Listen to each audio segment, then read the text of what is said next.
possibilities with AI are endless. In this video, I'm going to show you kind of a beginner's guide on how to set up an AI assistant, use GPT and an automation tool like Zapier, Make, or N8N.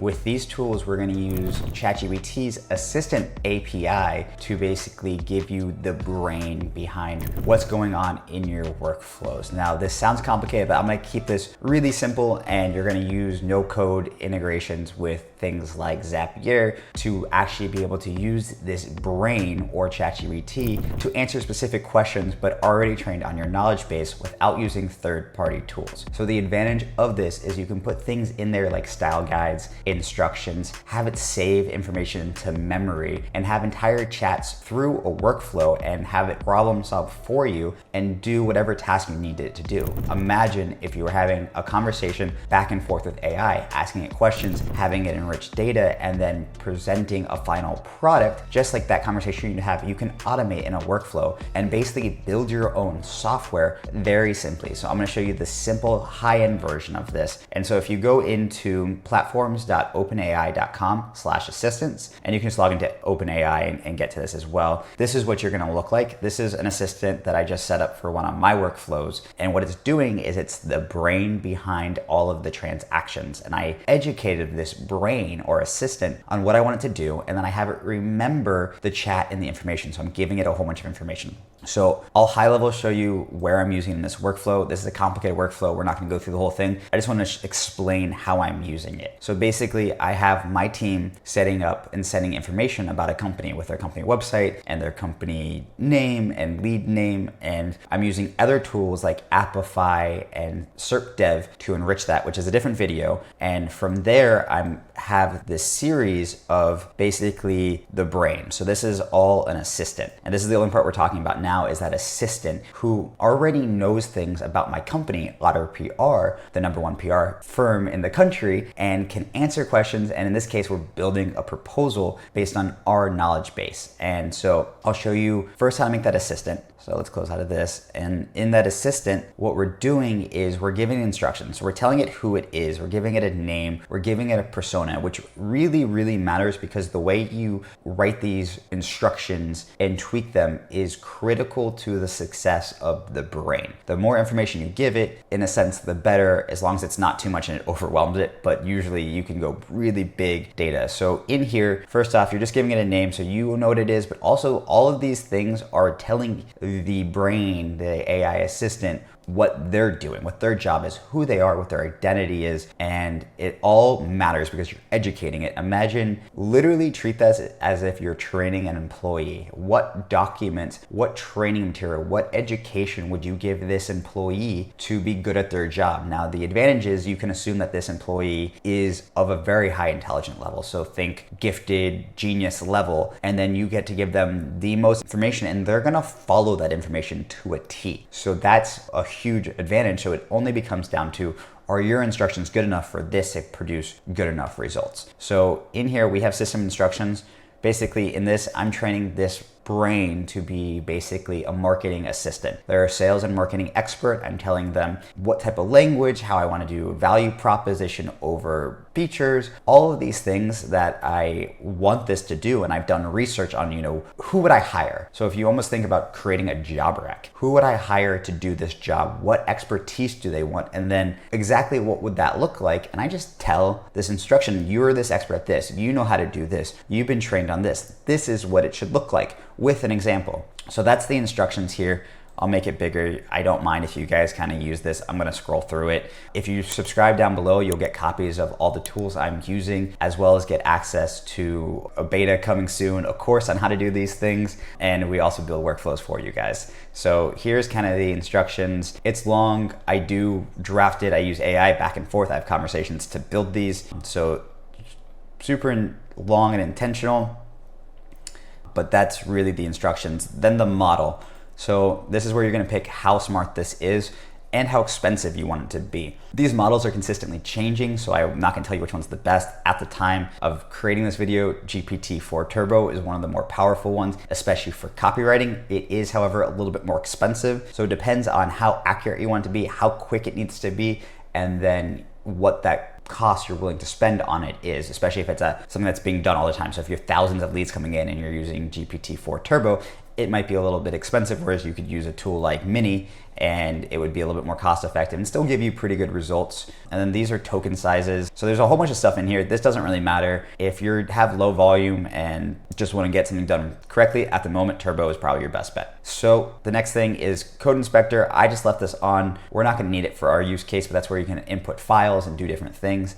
And then here's the magic. Besides for these instructions, so every time someone comes into this assistant, they're trained with these instructions, but also the file search is where it really comes in. So you can add a file here and they have to be in a specific format, but basically this is the files that I added. These are the brain of this tool. They have case studies, they have our knowledge base, they have our style guide, they have FAQ answers, they have sample proposals, marketing copy, best emotional connection with case studies, like all these different pieces that are teaching the AI not only what to write about, but how to write something. How would we write something? So if I took my best writer, how is he going to write it? And then how can I get this to implement that every single time? So that's the advantage, is you get to use your staff, your brain, but then put it into something that can help you repeat it over and over again and get similar results. Now, AI is still not perfect, so it might make mistakes. Of course, so we don't have this fully live. Our sales team goes in and checks certain things,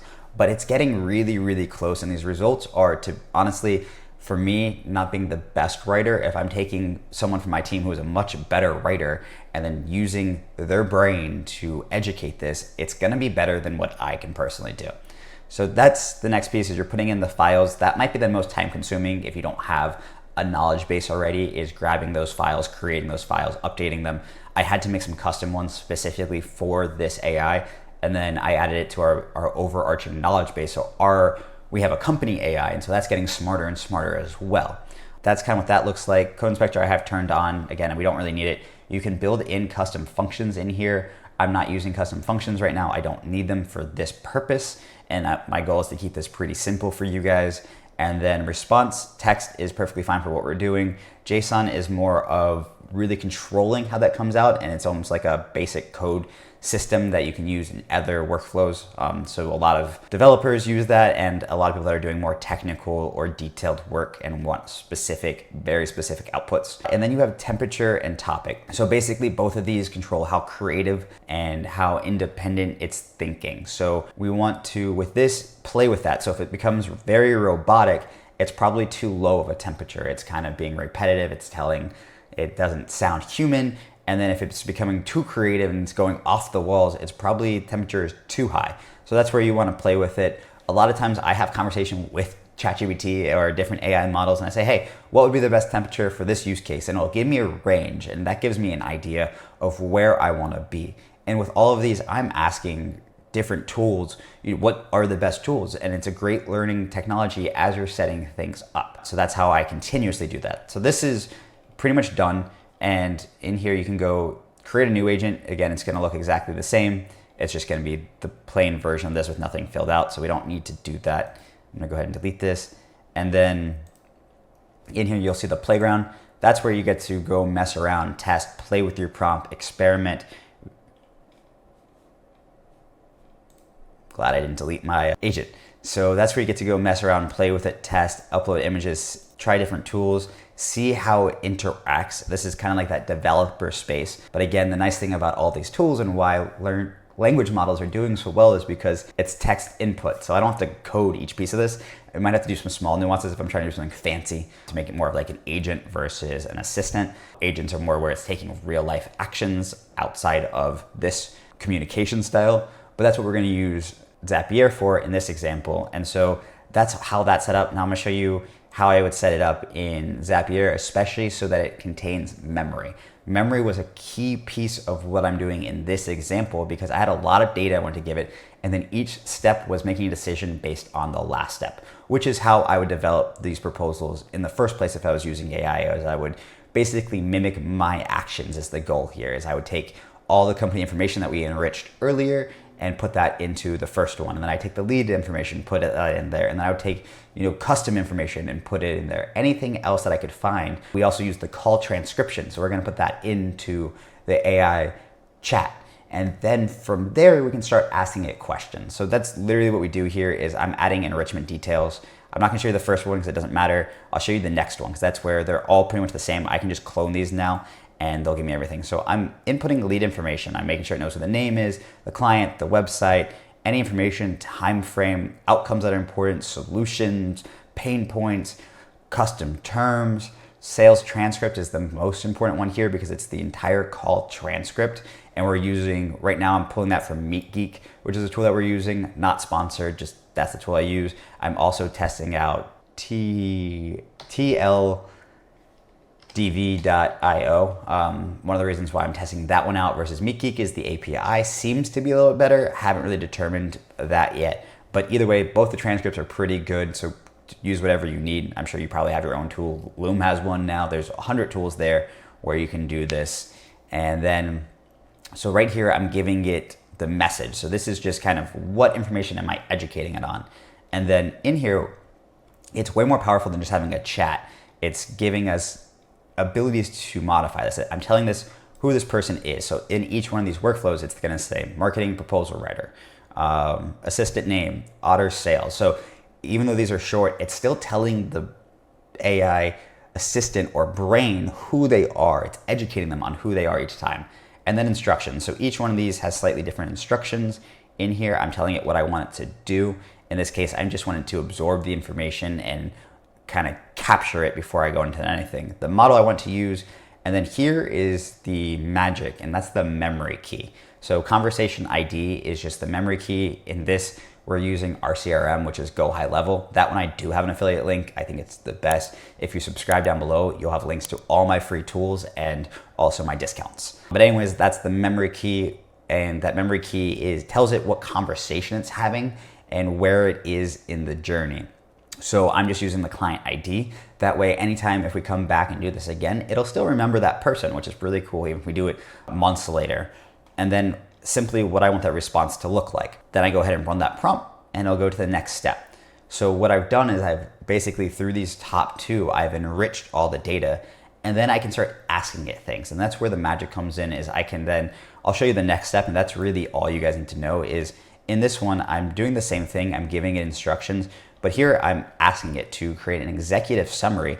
I'm giving an example of an executive summary, but I'm also telling it to look at our knowledge base and look at based on the product and the service I discussed, what's included with that product? What are the value proposition of each one of those products? What are the expected deliverables and results of those products? And then for the AI, I'm giving it an example of a best in class. Like I said, the more we train this, the better it's gonna come. So if I don't give it an example, it's probably gonna go a little bit off the wall compared to what I think in my head. And the easiest way to do that is just, hey, here's an example. I would like it in this template, in this style, but definitely enrich it with the leads information, enrich it with what services we're offering, and list it from our capabilities list. All of these tools that would take a salesperson hours to do, we can do almost instantly, and then they can just go in and make their modifications. So really powerful there. And then again, assistant's the same, name's the same, instructions are similar. I actually think they're the same with some small edits in there. Model's the same, the key is the same. So that's the conversation ID is going to be the same. And that's where the magic is because again, it remembers what you told it last time and it can continue to enrich that data and get better and better. And then every decision is built on the last decision. So that's how you have a very fluid result versus trying to get it all done at once or things like that. And then the last piece of that is obviously the response instructions, what you want to look like, formatted, not formatted, HTML, not HTML. And then right now we just have that going out. Everything's being enriched. We have a milestones, we have strategy, we have executive summary, and then follow-up email, and it's being put into an email to the salesperson. Now, the reason why currently we're emailing to the salesperson is they get to look at it, they get to modify it, they make it their own, they change the language, the style, and we have 10 salespeople on our team, so everyone speaks and writes differently. The idea is it helps it iterate much quicker, and for those that are similar to me, they're gonna go ahead and use it. Some people might change it, things like that, and we're gonna continue to educate it on different people's brains, and we can actually teach it how each person writes, and then say, hey, please write this like our reporter, Ryan Bass, please write this like different people on our team, and then we're gonna use different tools along the way to then take this information and automatically put it into the proposal. And then from there, I'll send them a link and say, hey, here's the proposal, please make sure to review it. And so we'll get closer and closer to finished. And then using API with the call recordings, we can actually trigger the form that they're using to trigger all of this. And then it'll basically just say, hey, do you want to run this proposal? Here's the information that we got from the call. So they'll just hit one button, is generate. It'll generate a proposal. They'll get an email back with all the information basically ready to send, and then they'll just hit send once they're ready to send. So that's the value behind these types of workflows, is you're looking for where your team is spending a lot of time and you're trying to reduce that time and increase quality. That's one of the key things here, is we're not only trying to reduce the amount of time the team needs to spend on this, but also take the quality from maybe a B to a B plus or an A, wherever that is, small incremental improvements. And one of the best advantages is as these models get smarter and smarter, without doing anything to the prompting, all I have to do is update the model and boom, I have a slightly smarter system. If you guys like videos like this or need help, make sure to subscribe down below and grab those free tools. Until next time, thank you.